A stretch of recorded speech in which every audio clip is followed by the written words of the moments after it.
Hi, this is SOW Extra, and I'm Theodore Ross, Editor-in-Chief of the Food and Environment Reporting Network.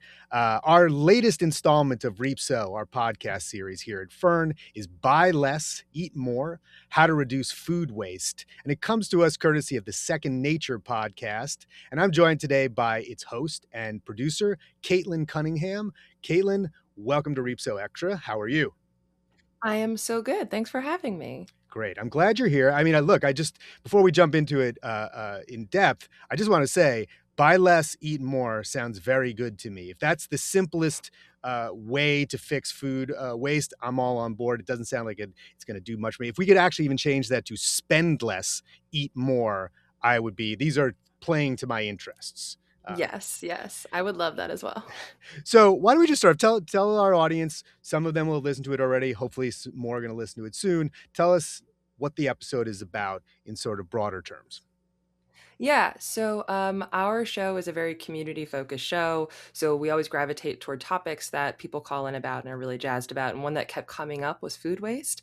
So in this episode, we sort of start off by acknowledging the problem of how much food waste there is, and sort of the environmental impact of that. And we also in the episode get into the financial impact of it. But my favorite parts of all the episodes are where we have the community sort of like call in. And so we had people sharing things that they have the most trouble dealing with from a food waste perspective, maybe some just mental hurdles that they have, and then people starting to share tips. And we also had on fabulous chef Anne-Marie Bonneau, who's the author of Zero Waste Chef. You might follow her on Instagram. She's great. Share specific recipes for the things that people have trouble with food waste around, like herbs and things like that. She has a great British accent. I liked hearing her say Buddha bowl, which it was fun for me. Yeah. So, this leads sort of our first basic question that we always talk about, but I understand that you got this from from audience inquiries, but why this story? Why do you think this is the right time for us to be thinking about food waste and what makes it important right now? Yeah. I mean, I think all the time's a good time to think about food waste. When we originally were working on this episode, it was around Thanksgiving time, and the holidays is especially a time where we have more food waste. Basically, any big celebratory food moment are these moments where we tend to have a lot more food waste. Um, but I think it's something that people want to save money, as you previously mentioned. Groceries are becoming increasingly more expensive.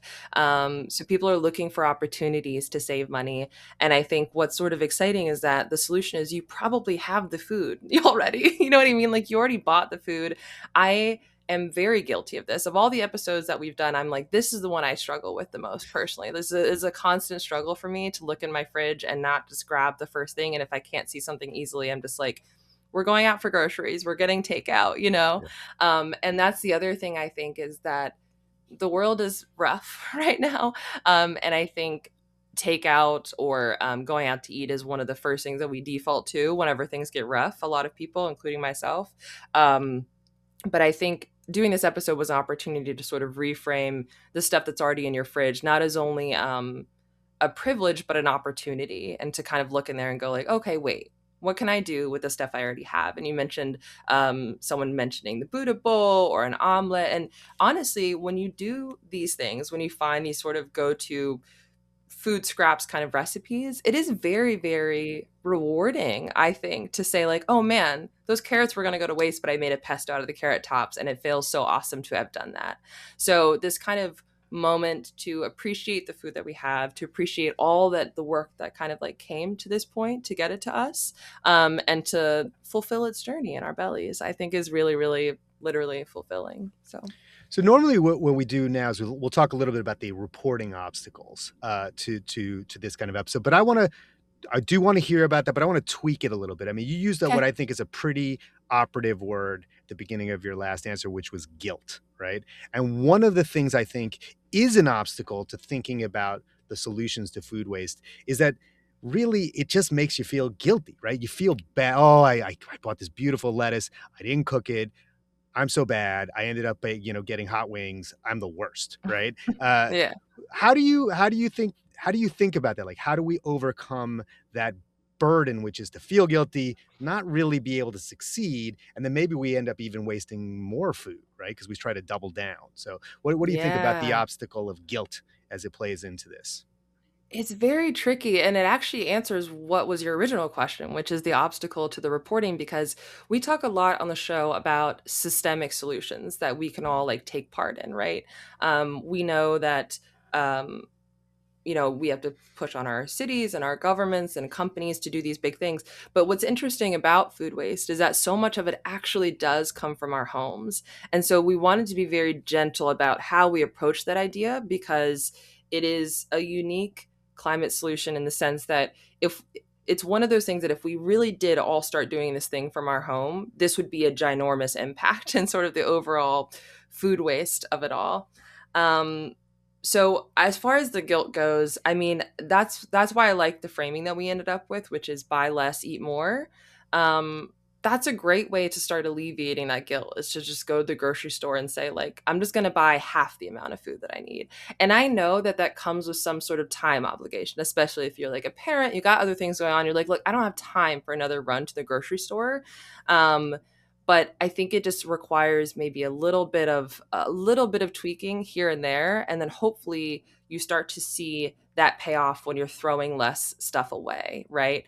Um, but I totally understand. I totally understand the guilt aspect of it, and I think that part of it is ideally you can compost. If you Yeah. have a compost solution, that helps to alleviate the guilt. I still feel a little bit guilty when I throw stuff in my compost bin, because the people who grew that lettuce didn't grow it for me to throw it in my compost bin. They grew it Yeah. for me to eat it. The farmers, at the farmers market, they're really excited. They're handing it to you being like, I hope you enjoy this, not I hope your worms enjoy it. So, but if you can compost, that is a really good way to sort of ease your guilt a little bit.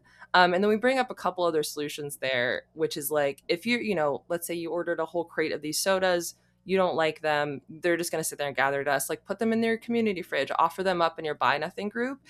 Starting to just get a better relationship with your food and saying like, oh, this is on its way out, and there's no way I'm going to eat this thing. Finding other ways to use it before it goes bad can also really help alleviate that guilt as well. You talked about this a little bit in the podcast, but I wonder how you think that the idea of food waste and mitigating food waste intersects with another kind of competing priority, or maybe not competing, but the priority to cook, right? So when we are cooking, there's a pretty good chance we're going to use up the food that we buy, just because it's the nature of how cooking works. But a lot of people feel Right. like they don't have time to cook. They are intimidated by cooking. I do all the cooking in my house. My wife does some of the cooking. I'm also like the lord of the leftovers, so I do a fairly good job of like using everything up. But there are a lot That's of great. times and places for people where cooking is just kind of rough. So how does the desire and the need to cook, does it compete with food waste mitigation? Is it complementary? What do you think about that? That is a really good question.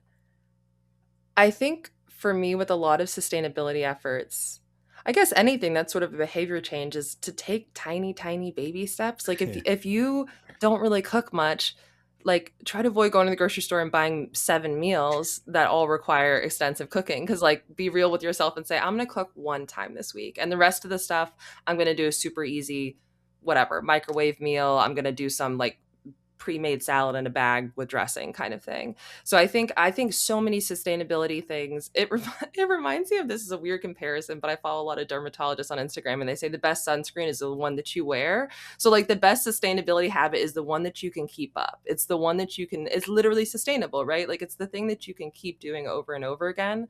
So start with the thing that feels accomplishable to you, to get that exciting meal at the farmer's market, get all the ingredients for your Buddha bowl, and like make it so you run out of them, and then say, okay, I did that this week, good for me. I'm going to try 2 meals next week. I'm going to try 3 meals the next week.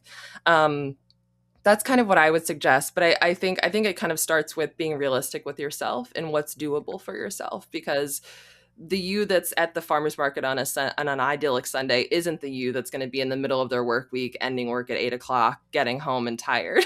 So just being super realistic with yourself. Yeah. Um, And then I also like having a backup plan. So you're not getting this Romanesco that you're only going to do this special roast with that you saw on a New York Times recipe, being like, okay, but if I don't do that, at least what I'm going to do is just chop these up real quick, toss them in olive oil, and throw them in the oven, and just eat them like that. Like have a backup plan for all the things that you're grabbing, so that way they don't go to waste if you don't get to the big idea that you had planned. I think that's partially one of the more difficult things for people who don't cook regularly is they get sort of locked in on a recipe and they're like, okay, I've Totally. got this Romanesco. I'm feeling pretty bougie. What am I going to do with Yeah. it? Well, they just, sometimes you need to pivot and do something else with it. I also want to point out, Yeah. I don't follow a lot of like dermatology influencers. However, one of my good tennis buddies is a dermatologist. And in the summer when we play, he literally says that about, the best sunscreen is the one you'll wear every single time. So shout out to Horatio Wildman. I didn't know how plugged in you were. All right. So I want to go to our last question. What do you think the takeaway should be here? Like, I know there's sort of, again, there's a couple of messages here about, but there's the financial value of limiting your food waste. There's the climate value of it. I think there is also, there's a sense of satisfaction that comes from using food efficiently. So what do you think what's the message? What do you think matters here? I mean, it could be everything, but what do you think is the most important? Yeah. I think for me, the most important thing is that I know it can get like gross and slimy if you think about the lettuce in the back of your fridge, but like this is one of the most exciting, most fulfilling, I mean, just literally delicious collective actions that you can do. I think it also connects to our finances in a way that's really exciting for this moment in time to kind of like,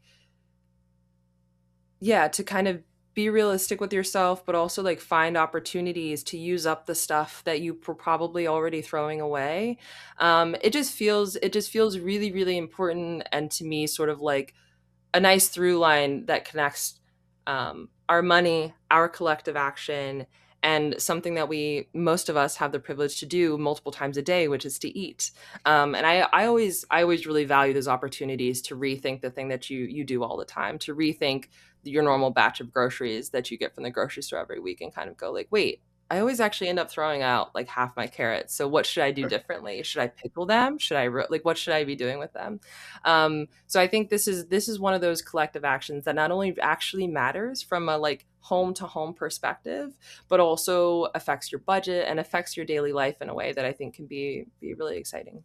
Fantastic. So, if all of you folks out there in SOW Extra land want to listen to this, the full story of this episode, and of course you do want to listen to the full story of this episode, you can check it out at SOW, or on Second Nature, or on Apple Podcasts, or Spotify, or wherever you get your podcasts. It's also available on YouTube at Fern News.